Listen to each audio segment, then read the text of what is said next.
Marks and Spencer says it expects disruption from a major cyber attack to continue through to July. The retailers had to put a stop to online orders and believes that the impact of the hack will cost it around £300 million. Meanwhile, the National Crime Agency says it's focusing on a notorious cluster of criminals, some who are in their teens, as part of its investigation into recent cyber attacks on a number of British retailers. Well, our cyber correspondent Joe Tidy reports. The retailer says there's currently limited availability of some products in its stores. Empty shelves. Marks and Spencer has stopped taking online orders. Online orders suspended. Well, it comes as the Co-op has been forced to shut off part of its Millions IT of people's systems data stolen. In the last 3 weeks, Co-op, M&S, Harrods and now some US retailers have all been attacked by anonymous hackers. The National Crime Agency's cyber unit says finding them is its top priority, and now for the first time it's confirming that inquiries are focused on a notorious collective of young English-speaking hackers. We are looking at the group that is publicly known as Scattered Spider, but we've got a range of different hypotheses, and we'll follow the evidence to get to the offenders. Scattered Spider is the name given to a collective of hackers responsible for high-profile attacks, including on US casinos and Transport for London. Since news emerged of this latest string of hacks on retailers, the cybersecurity world has pointed at the group as potential culprits. We know that they're largely English-speaking. Doesn't necessarily mean that they're in England, but English-speaking language. We know that they communicate online amongst themselves in a range of different platforms and channels, which is, I guess, key to their ability to then be able to operate as a collective. Spanish police arrested an alleged member of the Scattered Spider collective in Madrid last summer. 23-year-old Tyler Buchanan from Dundee was extradited to the US last month. In July last year, a 17-year-old from Warsaw was also arrested. 4 other men in their early 20s have also been charged, accused of being part of Scattered Spider, some when they were teenagers. Police say they're exploring all areas of the cybercrime ecosystem and are working with the FBI and Europol. But the agency also highlights that earlier this year it warned about the growth of a wider, sinister online cybercrime culture dominated by teenage boys. One former teen hacker who now uses his skills working with the good guys in cybersecurity agreed to talk to me anonymously. I got arrested about 3 or 4 times. First time I was about 16 or 17. That was quite scary. What do you think about the idea that there could be teenagers or very young hackers in the UK carrying out these attacks on retailers? Would that surprise you? No, of course it wouldn't surprise me. You kind of can be anonymous nowadays, and they do feel a bit untouchable.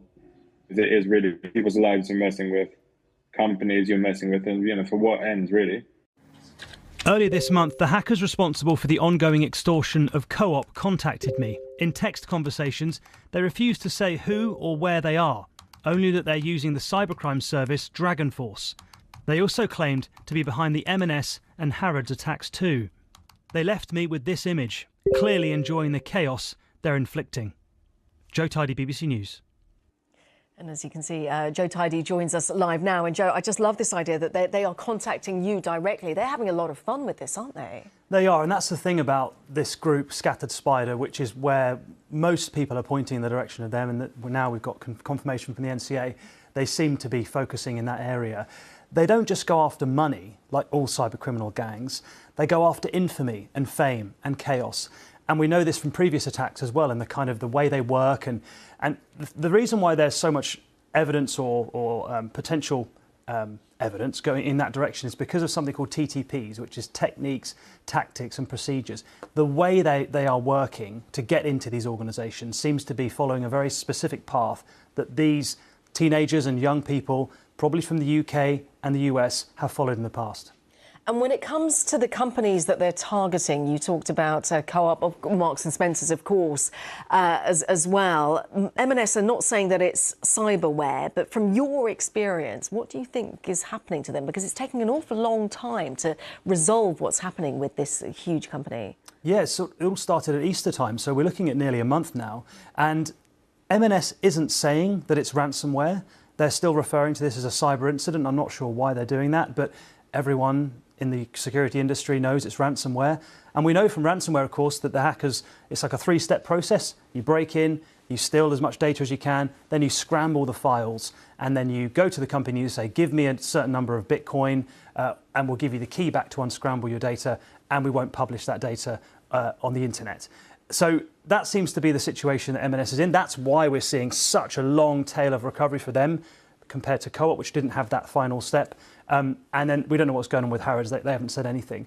But from experience of speaking to companies that have been hit with ransomware, if you don't pay, you have to rebuild your entire network from scratch.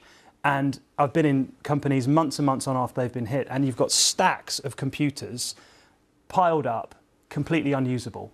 And it's like they've got stickers on them, blue for dead and red for dead and blue for like we need to wipe it and then we need to get it back online. So that's the situation M&S is in, unless, of course, they've paid the criminals, in which case there will be a quicker recovery. But that can still take a long time, months in some cases. And ransomware, not cyberware, that's my mistake. It shows how much I know about this. For customers of those companies that have been targeted, change your password. What's the advice?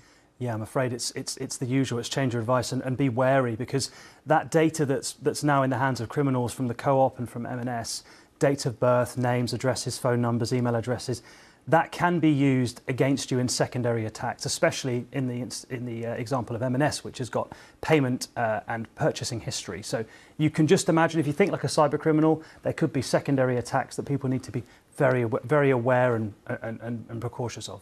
Think like a cyber criminal. That's advice that, yes, thank you very much, Joe Tidy. As always, really great stuff there. Thank you.